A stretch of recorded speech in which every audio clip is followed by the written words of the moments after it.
राणा सनाउल्लाह साहब ने एक बहुत बड़ा स्टेटमेंट दे दिया। राणा सनाउल्लाह साहब ने यह दावा किया कि जो भी फौजी क़यादत के खिलाफ बातचीत हो रही है या प्रोपेगेंडा, वो इसको प्रोपेगेंडा कहते हैं, यहाँ पे हम तनकीद कहते हैं, तनकीद हो रही है गलत काम के ऊपर। तो अल्फाज का चुनाव अलग अलग है ना। हमें यह लगता है कि फौजी क़यादत जो इस वक्त पॉलिसीज चल रही है उनके ऊपर तनकीद की जा रही है, उनकी पॉलिसीज की वजह से हुकूमत उसके लिए लफ्ज़ इस्तेमाल करती है, जिनके खिलाफ प्रोपेगेंडा किया जा रहा है। वो कह रहे हैं जी ये सिलसिला बंद हो तो मुलाकात का रास्ता निकल सकता है। आसिफ अली जरदारी, नवाज शरीफ, आसिम मुनीर अगर इमरान खान साहब के साथ बैठ जाए, बातचीत हो जाए तो मसले का हल निकल आएगा।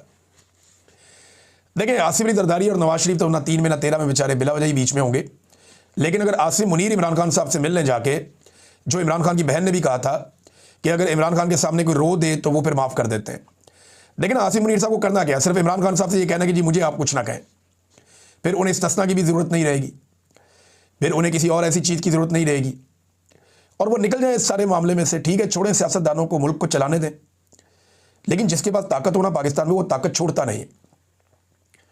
जिसके पास इख्तियार और इक़्तिदार आ जाए ना, वो उसको छोड़ता नहीं है। पाकिस्तान में नीचे से लेकर ऊपर तक आवे का आवा ही बिगड़ा हुआ है, कोई आदमी भी अपनी सीट छोड़ना नहीं चाहता। तो मुझे लगता है राणा सनाउल्लाह साहब ने बात तो बड़ी लॉजिक की है कि बैठ जाएं सारे और बैठ के कोई मसले का हल निकालें। जो मिलिट्री एस्टेब्लिशमेंट है ये अपनी बैरकों में वापस जाएं और अपनी आईनी हदूद के अंदर जाएं और अवाम की मुंतखब क़यादत को मुल्क दिया जाए। पाकिस्तान में अगर ये इलेक्शन ठीक नहीं हुए तो अगले इलेक्शन करवा दिए जाए और अवामी मैंडेट का एहतराम किया जाए, इदारों को उनकी स्पेस वापस दी जाए, पार्लिमान को, अदलिया को, मीडिया को, सबको उनकी स्पेस वापस मिले तो पाकिस्तान वापस ट्रैक पे भी आ सकता है। बात तो सुनने में बहुत अच्छी है लेकिन प्रैक्टिकली ये पॉसिबल नहीं लगता, क्योंकि इमरान खान साहब का खौफ इनको ये करने नहीं देगा। अब इस वक्त ये ऐसे स्टेटमेंट क्यों आ रहे हैं, जो मेरी दानिश में है वो मामला 8 फरवरी का है। 8 फरवरी को पाकिस्तान तहरीक इंसाफ ने कहा जी कि हम करेंगे एक पहिया जाम हड़ताल। देखिए अगर पीटीआई कामयाब हो जाती है, पाकिस्तान का मीडिया तो यही चलाएगा ना, 10 दुकानें खोल के भी ये चलाएगा, बल्कि 1 दिन 2 दिन पहले फुटेज बना के रख लेंगे कि जनाब जब पूरा पाकिस्तान बंद होगा तो हम ये फुटेज चलाएंगे, जनाब ये इलाका खुला, ये इलाका खुला, ये इलाका खुला। मीडिया को ये 2 नंबरियां करनी आती हैं, एस्टेब्लिशमेंट को भी आती हैं। लेकिन अगर अमली तौर पे पाकिस्तान बंद करने में कामयाब हो गई पाकिस्तान तहरीक इंसाफ 8 फरवरी को, तो फिर एक बात याद रखिएगा, खतरे की घंटी बज जाएगी, क्योंकि स्ट्रीट मूवमेंट जो है उसके लिए अब कोशिशें आगे बढ़ रही हैं। खैबर पख्तूनख्वा में बहुत सारे दौरे रखे गए हैं, सुहेल अफरीदी के मुख्तलिफ इलाकों में वो जाएंगे, मुख्तलिफ अजला में वहाँ रैलियाँ निकाली जाएंगी, एक मोटिवेशन जो है वो अब शुरू की जाएगी और स्टूडेंट्स को बहुत अहम रोल मिलने वाला है आने वाले दिनों में। तो आप देखेंगे कि स्ट्रीट मूवमेंट आगे की तरफ बढ़ेगी। नंबर 2, 9 तारीख को जुमे वाले दिन अब ये खैबर पख्तूनख्वा से वज़ीर आला उठेंगे और अपने साथियों के साथ सिंध जाएंगे। कराची में बड़ी गहमा गहमी है, इसके ऊपर मूवमेंट शुरू हो गई है और कराची में बड़े अरसे के बाद पाकिस्तान तहरीक इंसाफ का कोई रहनुमा इस तरीके से मुतहर्रिक होने जा रहा है। तो कराची ने पहले भी बड़े बड़े इज्तिमा किए हैं, कराची ने पहले भी बड़ी ज़बरदस्त पैगाम दिया है हर मौके के ऊपर। तो यहाँ आप देखते हैं कि कराची किस तरह से रिस्पॉन्ड करता है। तो 8 फरवरी की फ़िक्र है, स्ट्रीट मूवमेंट की फ़िक्र है, और जब भी इन्हें फ़िक्र होती है ये इसी किस्म का कोई स्टेटमेंट दे देते हैं। देखिए नया साल आया नादरीन, सब एक दूसरे को मुबारकबाद दे रहे हैं। पाकिस्तान में लोग रात भर नाच गा रहे थे सड़कों पे, ऐसे जैसे पाकिस्तान की तरक्की का सफ़र रुक ही नहीं रहा। यानी ऐसे नाच गा रहे थे जैसे लोग इंटरटेनमेंट के बेचारे तरसे हुए हैं, सुख का सांस ही कोई नहीं है। तो जब उन्हें मौका मिलता है वो बाहर निकलते हैं, अपने लाउड एक्सप्रेशन शो करते हैं, नाच रहे थे, गा रहे थे। लेकिन क्या हम वो कर रहे थे जो इस्तांबुल में हो रहा था? यानी जब लाहौर की और मरी की सड़कों पे और बाकी शहरों की सड़कों पे लोग नाच गा रहे थे ना, तो उस वक्त इस्तांबुल में तैयारी हो रही थी गज़ा के साथ इज़हार यकजहती की। 5.25 लाख लोग निकले इस्तांबुल में और उन्होंने दुआ भी की, इज़हार यकजहती किया गज़ा के अपने फ़लस्तीनी भाइयों के साथ। लेकिन पाकिस्तान में कॉन्सर्ट हो रहे थे, नाच गाने हो रहे थे।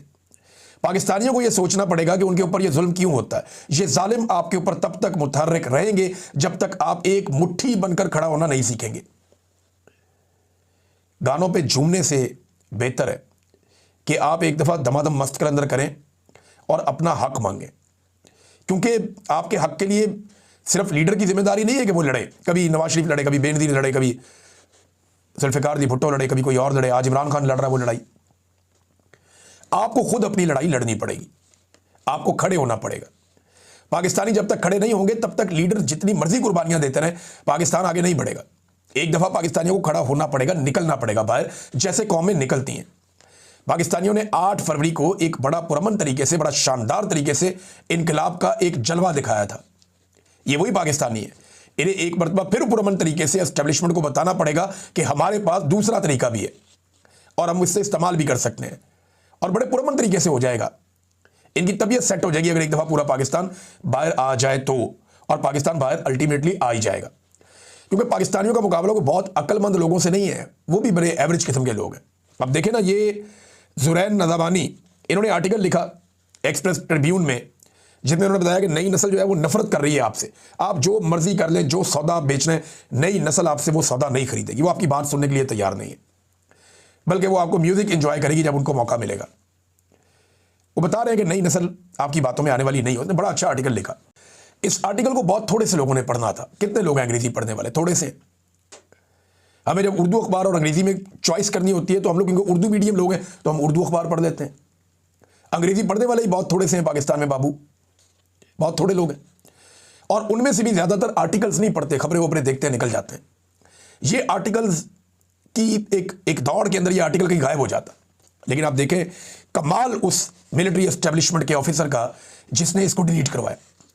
जैसे ही ये आर्टिकल डिलीट हुआ, इसको लाखों लोगों ने पढ़ा, इसकी उर्दू में ट्रांसलेशन हुई और उसके बाद मिलियंस लोगों ने इसको पढ़ा। ये पूरे सोशल मीडिया पे हर तरफ दिखाई दे रहा था।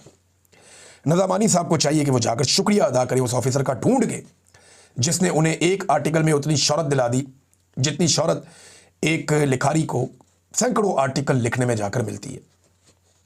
तो ये बड़ी कामयाबी है उनकी, और उस ऑफिसर की मुझे तो मिली भगत लगती है कि डिलीट करवाओ ताकि सारी दुनिया उसको एक दफ़ा पढ़ ले। नादरीन, लोग खड़े नहीं होते इसके बावजूद कि उनके साथ बहुत जुल्म हो रहा है। एक के बाद एक फसल में किसान को मार पड़ रही है, लेकिन किसान खड़ा नहीं हो रहा। इंडिया में किसान के साथ ज्यादती हुई, किसान कैसे बाहर निकला? यूरोप में किसान के साथ ज्यादती हुई, किसान कैसे बाहर निकला? पाकिस्तान में किसान कोई मूवमेंट बना नहीं पाते, क्योंकि जो किसान रहनुमा है उनका ताल्लुक मुख्तलिफ पॉलिटिकल पार्टी से होता है, और जिस पार्टी की हुकूमत आती है उनके किसान रहनुमा आगे आ जाते हैं और वो कंट्रोल कर देते हैं पूरी की पूरी बरादरी को। तो किसानों को अपने हकीकी रहनुमा ढूंढने पड़ेंगे जो निकले और निकल कर किसानों का हक मांगे।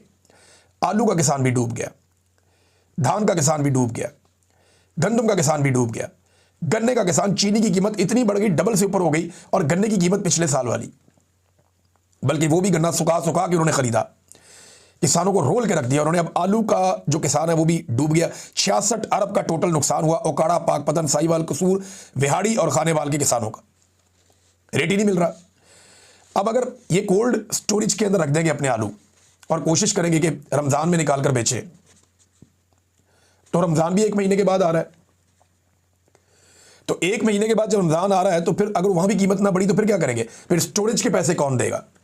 तो किसान एक अजीबो गरीब मखमसे का और एक कंफ्यूजन का शिकार है, और हुकूमत इसके ऊपर कोई पॉलिसी नहीं दे रही। ये किसानों के साथ किया हमने।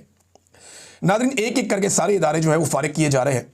अगली बारी ऐसा लगता है कि रेलवे की है, क्योंकि रेलवे के बारे में अब खबरें छपना शुरू हो गई। बहुत सारे इदारों को ओने पोने बेचा गया, पीआईए को बिल्कुल ही ओने पोने बेच दिया गया। सैकड़ों अरब की प्रॉपर्टी और पीआईए की जो इतनी भारी मलकियत है, उन सारी चीज़ों को 10 अरब में बेच दिया गया। और फौज का एक झेली इदारा, जो एक मालियाती इदारा है, जो काम शाम करता है, कारोबारी इदारा है फौज का, उसने पीआईए को अपने कंट्रोल में ले लिया। शिपिंग कारपोरेशन भी गई, और अब रेलवे की बारी है, क्योंकि उसके नुकसानात बताए जा रहे हैं कि जनाब इतना खसारा है तो इतना खसारा है। जिस इदारे का ये खसारा बताना शुरू कर देना, समझो वो इदारा गया हाथ से। ये तो पक्की खबर है। और जो इनके कंट्रोल में है उसके अंदर तबाह के करप्शन है। मिसाल के तौर पर एक छोटी सी करप्शन हुई है सिंध में, ये छोटी सी करप्शन है। सोलर एनर्जी का जो मनसूबा है उसमें सिर्फ और सिर्फ 27 अरब रुपए की करप्शन का इंकशाफ हुआ, कि जो चीज़ जितने की थी उससे दुगनी तिगनी कीमत की ले ली उन्होंने। सिर्फ 27 अरब की करप्शन, छोटी सी करप्शन है। यानी जो काम ये करेंगे उसके अंदर अपना खांचा निकालते हैं। यानी दुनिया में ये होता है, पहले पाकिस्तान में होता था कि 10-20% खा लेते थे, बाकी लगा देते थे। अब ऐसा लगता है कि 10-20% शायद लगाते हैं, बाकी सारा ही खा जाते हैं। आवे का आवे बिगड़ा हुआ है, और हर आदमी जेबें भर रहा है कि आखिरी बारी है, जो लुटना है लुट लो, लुट मार करके इस मुल्क से निकल जाओ, भाग जाओ। सब ने अपने ठिकाने बाहर बनाए हुए हैं। ये सिंध सोलर एनर्जी मनसूबे में सिर्फ और सिर्फ 27 अरब की करप्शन का इंकशाफ हो गया है।